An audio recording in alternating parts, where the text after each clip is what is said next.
ప్రతి ఆడపిల్ల తన సంసార జీవితాన్ని ఎంతో గొప్పగా ఊహించుకుంటుంది. తనకు కాబోయే వాడి గురించి ఎన్నో కలలు కంటుంది. చాలామంది జీవితాలు ఎంతో సంతోషంగా సాగుతాయి. అయితే కొందరి అమ్మాయిల జీవితాలు మాత్రం తాము ఊహించిన విధంగా ఉండవు. అంతేకాకుండా వివిధ రకాల వేధింపులకు గురవుతూ నిత్యం నరకం అనుభవిస్తూ ఉంటారు. ముఖ్యంగా అత్తింటి వారి నుంచి ఎదురయ్యే వరకట్న వేధింపులకు ఎందరో యువతులు కాళ్ల పారాని ఆరకముందే కాటికి వెళ్తున్నారు.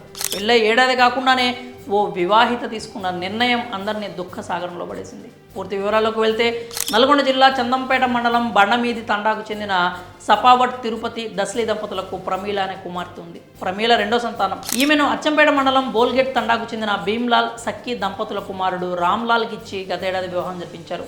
వివాహం జరిగిన కొన్నాళ్ల వరకు ఈ దంపతులు ఇద్దరు సంతోషంగానే ఉన్నారు. అయితే ఆ తరువాత అదనపు కట్నం తీసుకురావాలనే అత్తింటి వారి నుంచి ప్రమీలకు వేధింపులు ఎక్కువయ్యాయి. ఈ క్రమంలోనే ప్రమీల దంపతుల మధ్య తరచూ గొడవలు జరిగేవని సమాచారం. గతంలో ఇరు కుటుంబాల మధ్య పెద్ద మనుషులు పంచాయతీలు నిర్వహించారు. ఆ పంచాయతీ తర్వాత కొన్ని రోజులు బాగానే ఉన్నారు. ఆ తర్వాత మళ్ళీ అత్తింటి వారు వేధింపులకు గురి చేయడం ప్రారంభించారు. విసుగు చెందిన ప్రమీల ఈ నెల 5న పుట్టింటికి వెళ్ళింది. మరుసటి రోజు తల్లిదండ్రులు కూలి పనుల కోసం బయటికి వెళ్లారు. ఇదే అదునుగా భావించిన ప్రమీల దారుణ నిర్ణయం తీసుకుంది. ఇంట్లో ఎవరూ లేని సమయం చూసి ఆమె పురుగుల మందు తాగి ఆత్మహత్యకు యత్నించింది.